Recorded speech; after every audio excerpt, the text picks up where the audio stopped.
सर्वांना नमस्कार.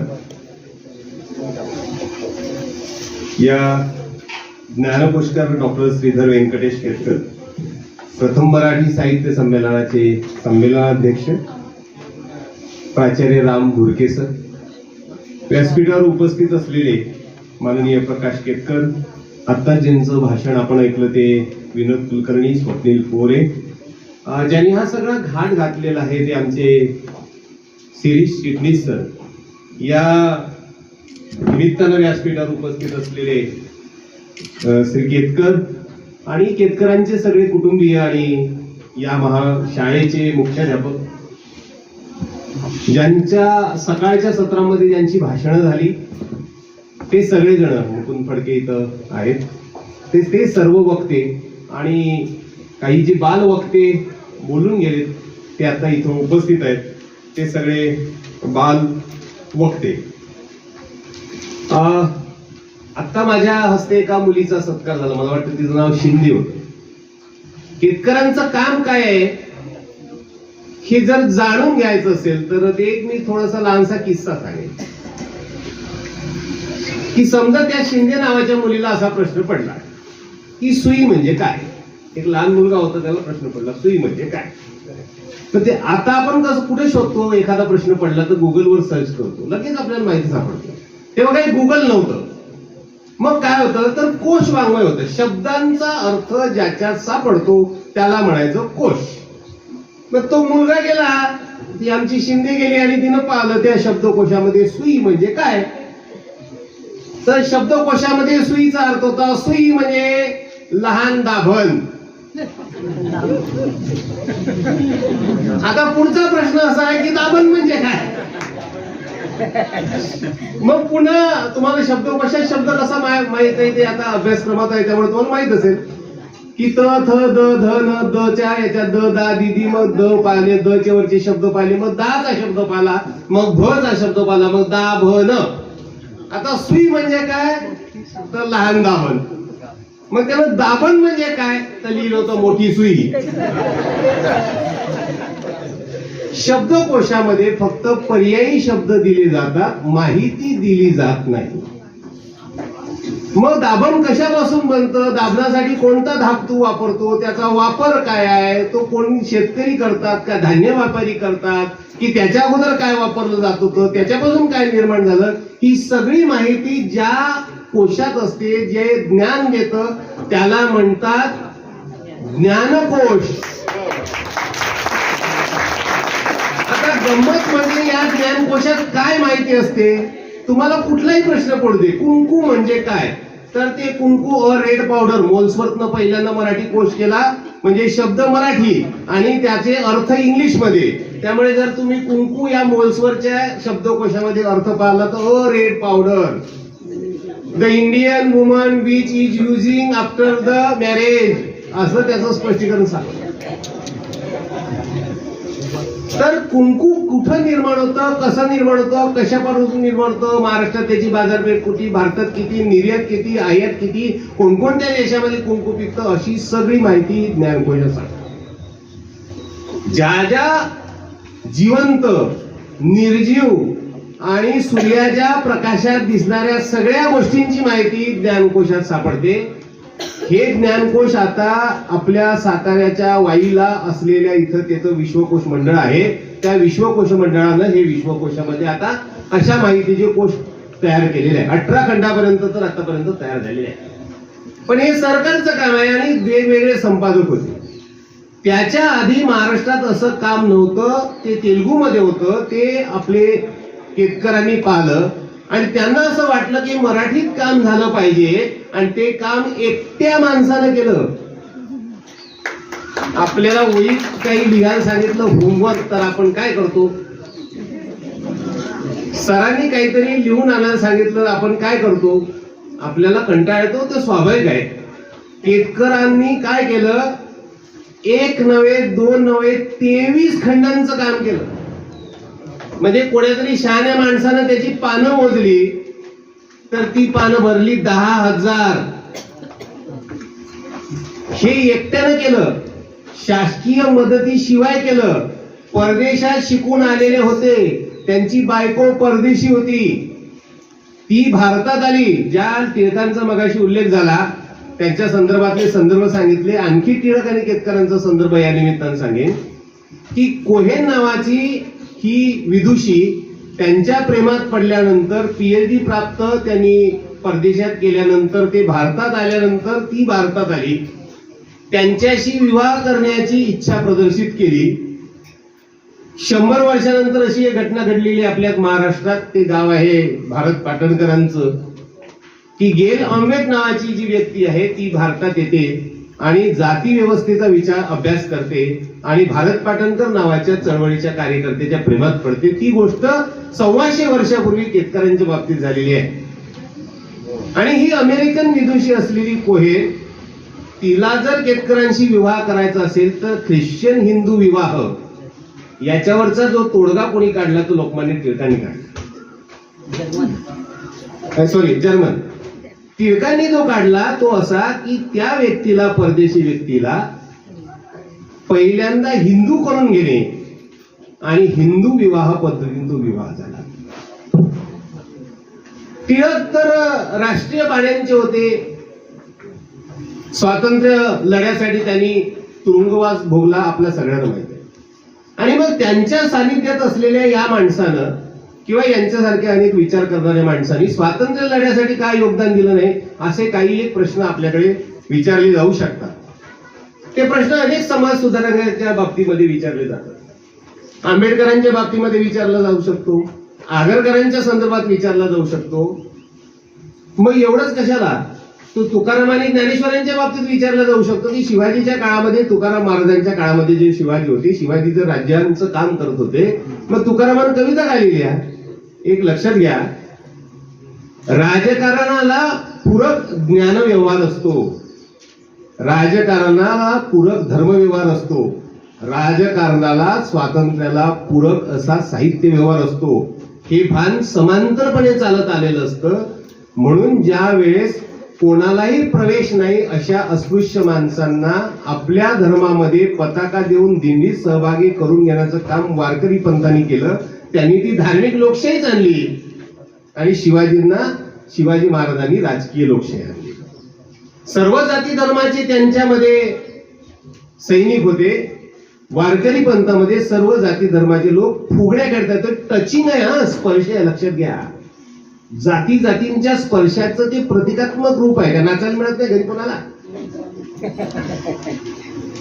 एकत्र पंक्ती होतात, जेवायला मिळत नाही तिथं. त्या पंक्तीमध्ये ही सामाजिक लोकशाही आहे. जोपर्यंत तुम्ही धर्माच्या नावाखाली समाजात एकत्र येत नाही तोपर्यंत तुम्ही शिवाजीच्या सैन्यात एकत्र लढायला जाणार नाही. हे पूरकच आहे. केतकरांच्या बाबतीमध्ये सांगायचं झालं तर केतकर असं म्हणत होते की ज्या स्वातंत्र्य तर मिळेल, पण ते मिळाल्यानंतर ते उपभोगण्यासाठी तो समाजात तेवढ्या ज्ञानी पाहिजे ना. गुगल आलं पण ते गुगल वापरायचं ज्ञान पाहिजे, चॅट जीपीटी आलं पण चॅट जीपीटी वापरायचं ज्ञान पाहिजे, स्वातंत्र्य मिळालं तर स्वातंत्र्य मिळाल्याचं ज्ञान पाहिजे. त्यामुळे या समाजाला ज्ञानी करण्याची प्रचंड तळमळ ही केतकरांची होती. आणि मगाशी अनेक वक्त्यांनी सांगितल्याप्रमाणे पदरमोड तर केलीच. म्हणजे केतकर हे त्यांचे जे आजोबा होते ते पोथ्या बैलगाडीत विकायचे, त्यांचे वडील जे होते ते पोस्टामध्ये होते. केतकरांनी हे ज्ञानकोशाचे खंड तयार केले की ते स्वतः डोक्यावर घेऊन विकायला जायचे. समाजाला ज्ञान मिळवण्यासाठी त्यांना तर प्रचंड ज्ञान होतच. कारण अमेरिकेमध्ये जेव्हा ते गेले होते त्यांनी एक परीक्षा दिली, सर्वोत्कृष्ट वाचक पुरस्कार त्यांना मिळाला होता. त्यामुळे कसं वाचावं याचा कोर्स करून त्याचं बक्षीस मिळालं. सर्वात जास्त वाचन असलेला माणूस केतकर होता. त्यांना ज्ञान मिळवायचं नव्हतं, ज्यांना अजिबात ज्ञान आहे त्यांना शहाणं करण्याचं होतं. आणि हे ज्ञानाचं शहाणपण समाजाला देणे, तीच गोष्ट आगरकरांनी पण केली. राजकीय सुधारणांचं महत्व कळल्याशिवाय सामाजिक सुधारणांचं महत्व कळल्याशिवाय राजकीय सुधारणांना अर्थ नाही. थोडक्यामध्ये आजच्या काळात बोलायचं झालं तर मतदानाचा अधिकार कधी वापरावा हे जर नीट समजत नसतील कुलकर्णी सर, तर निवडणुका निर्माण करण्याला अर्थ नाही. पेपर कसा लिहावा हे जर समजत नसेल तर परीक्षा घेण्याला अर्थ नाही आजच्या भाषेत. म्हणजे पॅरलल व्यवस्था ज्या आहेत त्या आपल्याला नीट केल्या पाहिजे. त्या जर नसेल तर ज्ञान व्यवहार यशस्वी होत नाही आणि मग झुरळा बाहेर येतात, हे लक्षात येतं. या 100-125 वर्षाच्या काळामध्ये राजकीय स्वातंत्र्य आणि भारताच्या स्वातंत्र्यासोबतच समाजाला ज्ञानी करण्याचा वसा घेतलेला माणूस होता श्रीधर व्यंकटेश केतकर. कशा कशाचा अभ्यास होता त्यांचा बघा. म्हणजे तुम्हाला जर त्यांच्या बद्दलची थोडक्यात माहिती सांगितली ना ती भक्ती पण सांगतील. 1905 ला मुंबई विद्यापीठात विल्सन कॉलेज मधून ते पदवीधर झाले आणि बडोद्याचे सयाजी राजे होते, लक्षात घ्या, त्यांनी त्यांना शिष्यवृत्ती दिली जशी आंबेडकरांना मिळाली होती तशी. ते कार्नेल विद्यापीठामध्ये गेले. त्यांच्या पीएचडीचा जो विषय होता हिंदुस्थानातील जाती व्यवस्थेचा अभ्यास, कास्ट इन इंडिया. बाबासाहेब पण अशा पद्धतीचा अभ्यास करतायत. नंतरच्या 100 वर्षानंतर गेल आंबेड आल्या त्या देखील जाती व्यवस्थेचाच अभ्यास करतात, हेही लक्षात घ्या. पहिल्यांदा भारतीय जाती व्यवस्थेचा अभ्यास करणारा समाजशास्त्रज्ञ म्हणजे केतकर. केतकरांचं स्पेशल कॉन्ट्रीब्युशन काय काय असेल इतकं मोठं आहे. या केतकरांनी नुसते ज्ञानकोश लिहिले नाही, पण त्यांचं व्यक्तिमत्व, त्यांची प्रतिभा होती. त्यांनी नाटक पण लिहिलं, त्यांनी काव्य पण लिहिलं, त्यांनी इतिहास पण लिहिलेला आहे आणि महाराष्ट्रीयांचे काव्य परिषद नावाच्या ग्रंथातून त्यांची काव्याची समीक्षा पण दिसते. इतकं प्रचंड. ते पत्रकार पण होते, ते संपादक पण होते, लेखक पण होते. इतकं मोठं व्यापक व्यक्तिमत्व. प्रत्येकच काळामध्ये एक मोठा माणूस होऊन जातो. मी असं म्हणेन की केतकरांनी मराठी समाजाचा मेंदू घडवला आणि आगरकरांनी मराठी समाजाचं मन घडवलं आणि टिळकांनी मराठी माणसाचं हृदय घडवलं. हे सगळं काळामध्ये जुळून आलं म्हणून आपण पुढं महाराष्ट्र म्हणून शिल्लक राहिलो. अशा मोठ्या माणसांचं स्मरण आणि अशा मोठ्या माणसांचं कार्य पुढे नेणं, ह्या प्रेरणा केतकर कुटुंबियांनी शिरीष चिटणीस आणि महाराष्ट्र साहित्य परिषदेला झालं आणि त्यांनी श्याम भुरके सारखे या विषयातले तज्ञ व्यक्ती या संमेलनासाठी अध्यक्ष म्हणून निवडले आणि अतिशय चांगल्या शाळेमध्ये जिथं सगळे विद्यार्थी शांतपणे ऐकतायत अशी शाळा निवडली. मित्रांनो, आपण केतकरांनी इतिहास मध्ये काय केलं, समजा इतिहासाच्या बाबतीमध्ये जे काही लेखन केलं, काय योगदान आहे त्यांचं. पहिली गोष्ट, आपल्या सगळ्यांना इतिहास माहित आहे. कोणाचा माहित आहे? राजांचा इतिहास माहित आहे. किंबहुना इतिहास हा राजांचाच लिहिला जात होता. त्यामुळे तुम्ही जर पन्हाळ्याला गेलं तर कहा राजा बोजोर कहा गंगू तेली ही म्हण आहे. त्या गंगू तेलीनं जे बलिदान दिलेलं आहे ते आपल्या कुठेही इतिहासात नोंद नाही. त्या दंतकथेच्या माध्यमातून शोधावं लागतं. राजा भोजाचा इतिहास मात्र आपल्याकडे सापडतो. केतकरांचं प्रतिपादन असं आहे की इतिहास हा राजकीय नसावा, तो सामाजिकच असला पाहिजे. सामान्य माणसाच्या इतिहासाचा शोध घ्या. केतकरांनी ही प्रेरणा दिल्यानंतर महाराष्ट्रामध्ये अनेक मराठी पुस्तकं असे झाले आहे की उपेक्षित असलेल्या, फारशा परिचित नसलेल्या राजघराण्यातल्या अनेक सामान्य स्त्रिया, महाराणी नसलेल्या स्त्रियांचा इतिहास लिहिण्याची नंतर प्रेरणा झाली. रोमिला थापर नावाच्या ज्या इतिहासकार आहेत त्या इतिहासकारांपासून आता एक नवीन इतिहासामध्ये प्रवाह आले आहे, सामान्य माणसांचा इतिहास. ही प्रेरणा पहिल्यांदा केतकरांनी दिली. दुसरी गोष्ट, जाती व्यवस्था ती कशी आहे आणि त्याची उत्पत्ती कशी झाली.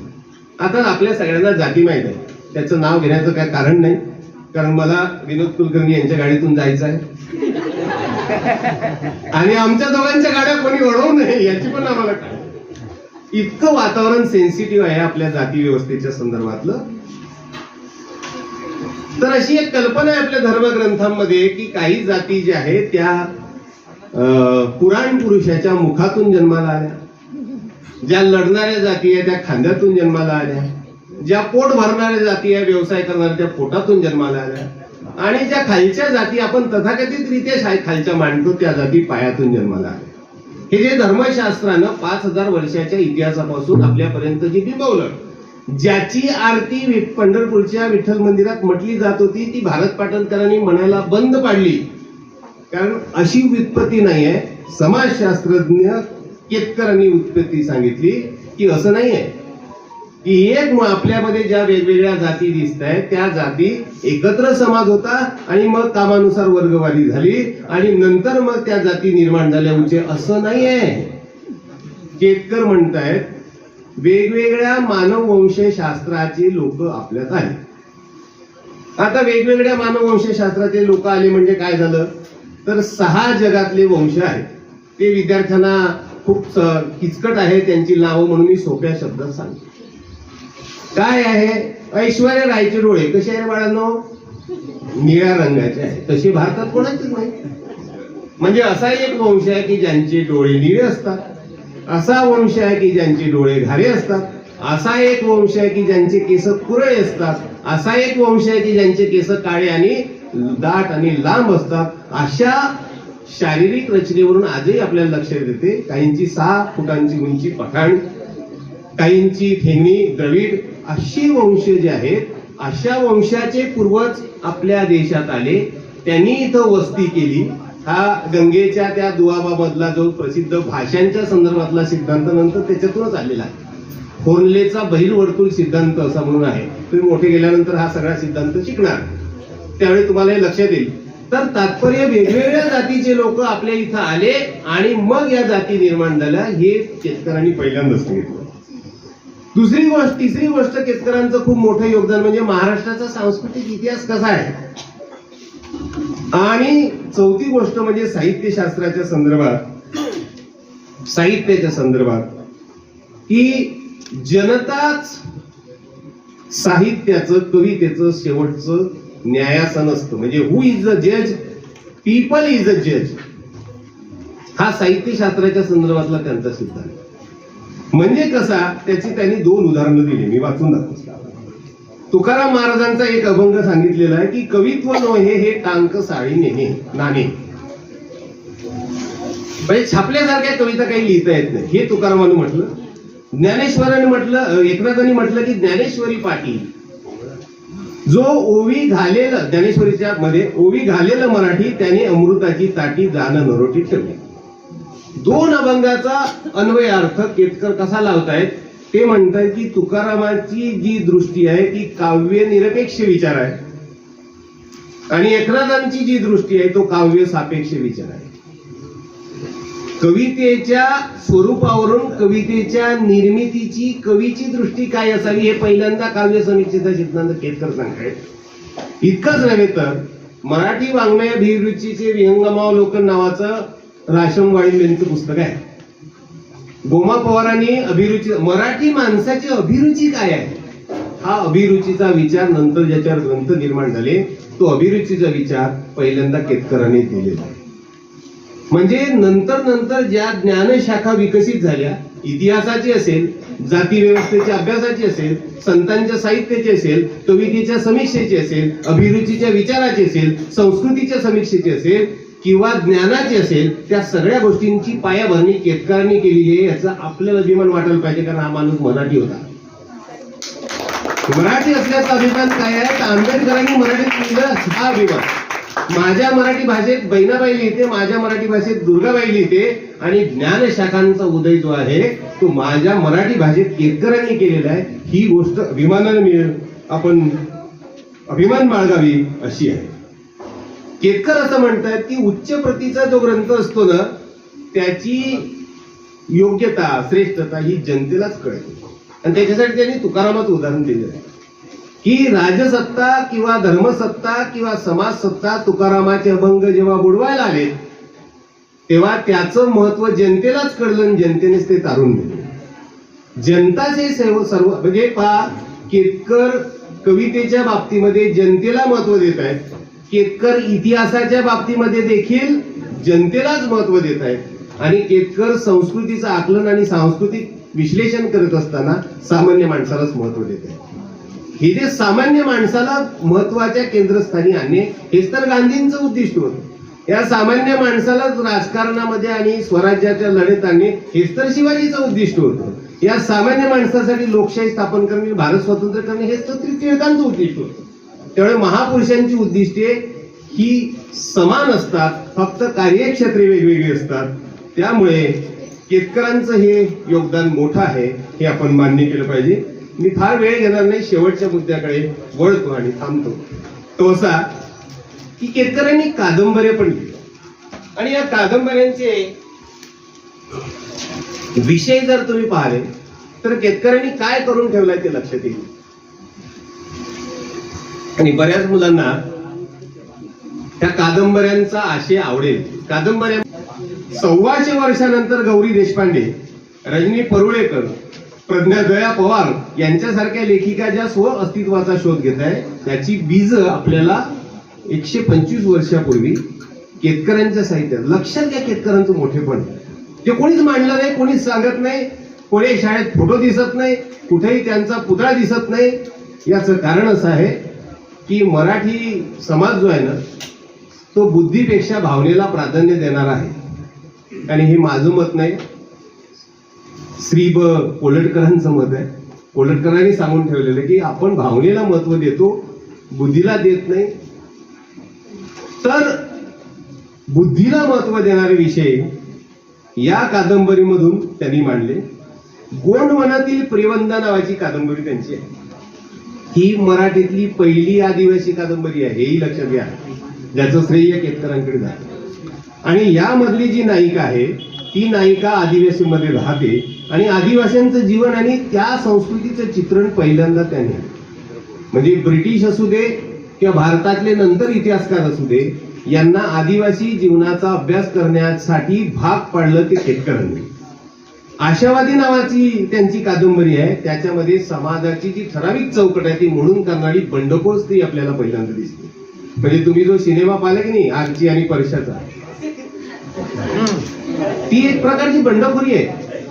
एका प्रतिकात्मकतेनं सांगितलंय नागराज मंजुळेने त्या सिनेमामध्ये, किंवा तुम्ही त्यांचा फॅन्ड्री पाहिला असेल तर ती एक बंडखोरी आहे.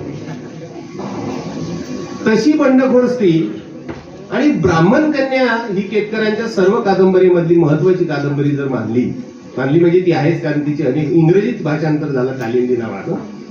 त्याच्यामध्ये असं दिसते की एक ब्राह्मण समाजातली कन्या 100 वर्षापूर्वी लिंगायत समाजाच्या एका गृहस्थाची पत्नी म्हणून नव्हे तर ठेवलेली स्त्री म्हणून राहते. ती आता एवढं एक साधं कथानक जर घेतलं तर केतकरांनी काय काय केलंय ते लक्षात घ्या. त्या निमित्तानं काय केलेलं आहे, भारतीय विवाह संस्थेची जी चौकट आहे ती मोडून काढली आहे. आपल्या ज्या विवाहाच्या कल्पना आहे ना त्या कल्पना, आपल्या समजुती, आपल्या परंपरा आणि आपल्या ज्या चालीरीती आहे त्या सगळ्या मोडीत काढण्याचा एक बौद्धिक प्रयोग म्हणून त्या कादंबरीकडे पाहिलं. इतकंच नव्हे तर स्त्रीला देखील तिचं स्वतःचं एक लैंगिक स्वातंत्र्य असते आणि तिने निवडू शकते, ही गोष्ट त्यांनी आणली. जे नंतर 1960 नंतरच्या स्त्रीवादानं सांगितलं, त्या स्त्रीवादाची पहिली प्रेरणा आपल्याला केतकरांमध्ये दिसते. रधो कर्वे किंवा स्वतः त्यांनी कोहेंशी जो विवाह केला याच्यातून त्यांनी स्त्री स्वातंत्र्याचा पुरस्कार केला आणि निवड केली हे आपल्याला दिसतं. गंमत म्हणजे भटक्या नावाची एक कादंबरी आहे आणि या भटक्या नावाच्या कादंबरीमध्ये स्थलांतर नावाची प्रेरणा जी आहे ती त्यांनी मांडली की सारख्या भटकत असल्यामुळे त्याची मानसिकता काय होते. अमेरिकेमध्ये जिप्सी नावाचा समाज आहे आणि 1 वर्षापूर्वी एका अमेरिकन सिनेमाला ऑस्कर अवॉर्ड मिळालं होतं. तो सिनेमा होता नो मॅन्स लँड नावाचा. ज्यांना जमीन नाही अशा माणसांचं जग म्हणजे भटक्यांचं जग. म्हणजे 150 वर्षानंतर ज्या विषयाला ऑस्कर मिळतो त्या विषयाची पायाभरणी किंवा त्या विषयाला स्पर्शही न करण्याची जी गोष्ट होती ती पहिल्यांदा केतकर करतायत. मगाशी मी आणि विनोद कुलकर्णी सर गाडीमध्ये चर्चा करत होतो. भालचंद्र नेमाडे यांचा एक नायक आहे, त्याचं नाव आहे चांगदेव पाटील. तो बिडारमध्ये आहे, झूलमध्ये आहे, हुलमध्ये आहे आणि खंडेराव नंतर हिंदू नावाच्या कादंबरीमध्ये आहे. तर हा सारखा भटकत होतो, सारख्या नोकऱ्या बदलतो, वेगवेगळ्या ठिकाणी जातो, वेगवेगळ्या गावी जातो. आणि नेमाडेंनी त्यांच्या मुलाखतीमध्ये सांगून ठेवलं की माझ्या साहित्याची एक प्रेरणा जी आहे ती स्थलांतर नावाची प्रेरणा आहे. 2008 साली पद्मगंधाने एक दिवाळी अंक काढला होता, त्याच्यामध्ये स्थलांतर नावाचाच विशेष अंक तो होता. तर ही जी आधुनिक साहित्याची प्रेरणा, आणि ही जगभर आहे बरं का, इथंच नाही. झुंपा लहरी नावाची जी लेखिका आहे तुम्हाला माहित असेल, तर त्या झुंपा लहरीच्या कथांची ती विषय हेच आहे की जी बंगालमधून परदेशामध्ये गेलेली आहे आणि ती भारताचा विचार करते, तिचं स्थलांतर. आणि आज जागतिकीकरणामुळे परप्रांतीय असे तो प्रत्येक माणसं, तर ह्या स्थलांतराचा विषय पहिल्यांदा आपल्या कादंबऱ्यांमधून ते मांडतायत ते केतकर. आणखी एक महत्वाची गोष्ट म्हणजे कादंबरी कशी लिहावी याचं जे तंत्र आहे, फडक्यांनी तंत्र सांगितलेलं होतं, त्या तंत्रावर आज फारसा कोणी विचार करत नाही. किंबहुना कुसुमावती देशपांडे पासून मर्ढेकरांपर्यंत सगळ्यांनी त्याची टीकाही केली. केतकरांनी कादंबरीचं रचना तंत्र कसं वापरलं? हरिनारायण आपटेंच्या कादंबऱ्यामध्ये एक पल्हाड असायचं, ते पल्हाड नाही. सगळे विषय बौद्धिक आहेत, इंटेलेक्च्युअल आहेत. तसं प्रत्यक्षात घडलं मग त्याच्यावर कादंबरी लिहिली असं केतकर करत नाही. मला हा विषय सुचला, असं समाजात घडू शकतं असं ते करतायत. समाजशास्त्रीय दृष्टिकोन आहे. समाजात काय काय असतं, समाज कसा असावा, सामाजिक संबंध काय असतात, जाती व्यवस्था काय असतात, सामाजिक गुंतागुंत काय असते, व्यापार काय असतो, याचा विचार ते करतायत. मानववंशशास्त्राचा विचार करतायत, ज्याची प्रेरणा घेऊन नंतर भालचंद्र नेमाड्यांची 2010 साली हिंदू कादंबरी आलेली आहे. नंतरच्या कादंबरीकारांना प्रभावित करणारी गोष्ट त्यांनी कादंबरीच्या रचना तंत्रात केली. संस्कृत सुभाषित ते वापरत होते कादंबरीमध्ये, नाटकातील पद वापरत होते, कविता वापरत होत्या, आणि सर्वात महत्वाची गोष्ट म्हणजे त्यांच्या कादंबऱ्यामध्ये पहिल्यांदा पत्र लिहिण्याची प्रक्रिया सुरू झाली, जी खांडेकरांनी नंतर तो फॉर्म अनेक कादंबरीमध्ये वापरला. नायक नायक पत्र लिहित आहेत. आणि वामा जोशांनी मराठीतली पहिली पत्रात्मक कादंबरी लिहिली, इंदू काळे आणि सरला भोळे. नावच कळतं की इंदूनेच सरलाला लिहिलेली पत्रे त्याच्यामध्ये आहेत. ह्या पत्रात्मकतेच्या कादंबरीचा जो नंतरचा साहित्य प्रवाह निर्माण झाला, त्या साहित्य प्रवाहाची प्रेरणा देखील केतकरांनी निर्माण करून ठेवली. केतकरांनी आणखी 2 ग्रंथ लिहिले, मी त्यांची फक्त नावं सांगतो आणि थांबतो. पहिला त्यांनी जो ग्रंथ लिहिला त्या ग्रंथामध्ये an essay on Indian economics हा त्यांचा ग्रंथ आहे. त्याच्यात भारतीय अर्थशास्त्राचा विचार आहे. Hindu and the law methods and principle of the historical study thereof. भारतीय कायद्याचा शोध, म्हणजे हा माणूस इतर ज्ञानशाखासोबत कायदा आणि अर्थशास्त्राचा अभ्यासक होता, विद्वान होता, हेही लक्षात येते. And essay on Hinduism, it's formation and future हा एक खंड. त्या सगळ्यांची प्रेरणा देणारा बीज पुरुष म्हणजे कोण, तर श्रीधर व्यंकटेश केतकर. आणि अशा एका महान माणसांचं स्मरण, चिंतन आणि समाजाला प्रेरणा देण्याचं हे संमेलन आयोजित केल्याबद्दल मी आयोजकांचे आभार मानतो. माझ्यासारख्या खरं म्हणजे खूप लहान माणसाला तुम्ही उद्घाटक केलं, त्याचं एक म्हणजे संकोच आणि त्याबद्दलचं ऋण मी व्यक्त करतो चिटणीस सर. आणि आपण सगळ्या जणांनी ऐकून घेतलं, याबद्दल तुम्हा सगळ्यांचे आणि विशेषतः विद्यार्थ्यांचे खूप आभार मानतो.